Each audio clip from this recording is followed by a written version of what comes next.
Good evening. I'm Brett Baer. Just fired Veterans Affairs Secretary David Shulkin is not going quietly tonight. The latest Trump administration to be shown the door is going public with his many grievances. We'll talk with him live in just a moment. But first, Lucas Tomlinson at the Pentagon on Shulkin's parting shots against the Washington political culture. Good evening, Lucas. Brett, President Trump used an event in Ohio today to defend the firing of his Veterans Affairs Secretary, Dr. David Shulkin. I wasn't happy with the speed with which our veterans were taken care of. We made changes because we want them taken care of. We want them to have choice so that they can run to a private doctor. Shulkin wasn't too happy about getting axed and took out his frustrations in a blistering op-ed this morning, saying, quote, "Washington has turned so toxic, chaotic, disrespectful, and subversive that it became impossible for me to accomplish the important work that our veterans need." The former secretary blamed critics for making false accusations against him. They saw me as an obstacle to privatization. Calls for the Obama holdovers' removal boiled over following an ethics scandal, but Shulkin was quick to point out his successes, expanding access to health care, reducing wait times, and working closer with the private sector. Shulkin says the percentage of veterans who regain trust in the VA has risen from 46% 4 years ago to 70% today. Still, he struggled to win over Congress and even vets. You led me to believe that you and I were on the same page. Our inability to reach an agreement is in significant part related to your ability to speak out of both sides of your mouth. Double talk. Sarah Verardo's husband has had more than 100 surgeries since being wounded in Afghanistan.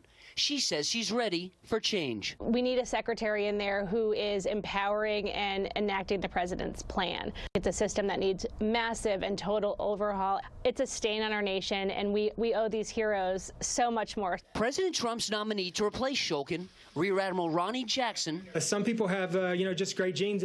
The White House physician, best known as the doctor who delivered the briefing on President Trump's physical, is already coming under fire for his credentials.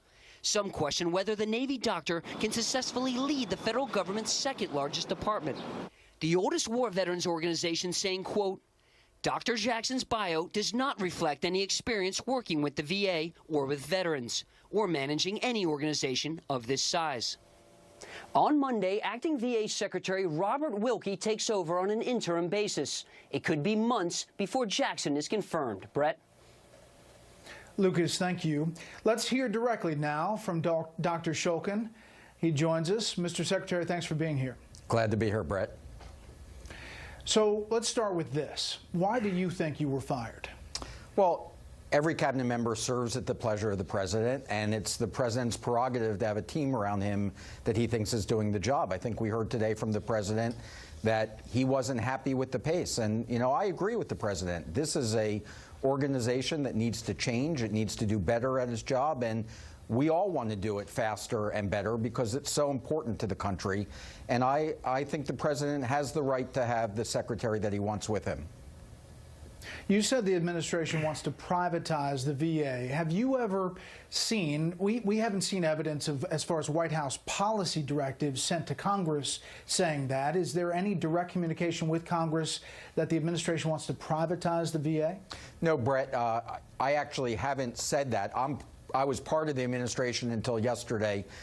We are not trying to privatize the VA. We are trying to improve and transform the VA. What I said in my editorial is that there are a number of political appointees within VA that are pushing to privatize much faster than I think is in the interest of veterans and is the safe way to care for our veterans. And I've stood up for them because I was in Washington and I was working for the president on behalf of our veterans. Why did you feel the need to write the op-ed? Well, listen, I think it's important. I came to Washington from the private sector for one reason: to fix the VA. I know this matters a lot to the president, and we as a country have a long way to go to get the VA in proper shape. But it would be a mistake to conclude that we do not need the VA and that we have to dismantle the VA. We have to improve the VA while at the same time working with the private sector in an integrated way to meet the needs of our veterans. You know, we heard the soundbite in Lucas's piece from Senator Moran questioning your dealings with that particular committee. Did you have a credibility issue with Congress? Oh, I don't think so. You have to remember I'm the only cabinet member that had a 100-0 vote. I've prided myself in working in a bipartisan way. Senator Moran felt strongly about pushing to give veterans additional options that, frankly, his own senators, the committee, didn't agree with. He lost his amendment 14-1. He was the only one voting against it, and he was frustrated by that. And by the way, you know, he had some reasonable points there. So there are many things that he and I agreed upon. But in the end, he didn't like the position that I took, which was to do what I thought was the right thing for our veterans. About 11 months ago, I had you on Special Report, and we were talking about the challenges. Take a listen. Have things changed? Are you seeing change? We're in the intensive care unit, and we're monitoring things really closely. But I am optimistic that we're beginning to finally deal with the issues that have plagued the VA system for decades. So the president said today that he just wasn't happy how fast or how things were going, that they were going too slowly. What's your response to that, and what can be done to change that pace? Well, I don't think the president should be happy with where we were, and as secretary, I wasn't happy with where we were. We have to figure out how to move this bureaucracy faster and be more responsive. When you showed the Verardos, I know Michael and Sarah very well, and frankly, this was a system that failed them, and we shouldn't be doing that. So this is a system that needs to be pushed.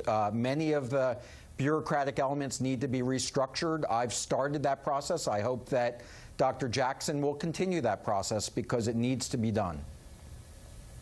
You know, you had the Inspector General obviously come out with this scathing report about your trip to Europe. We've been over that and your response to that. Were there other IG investigations or audits that were factoring into this whole thing? Well, you know, Washington is a town that throws up all sorts of allegations.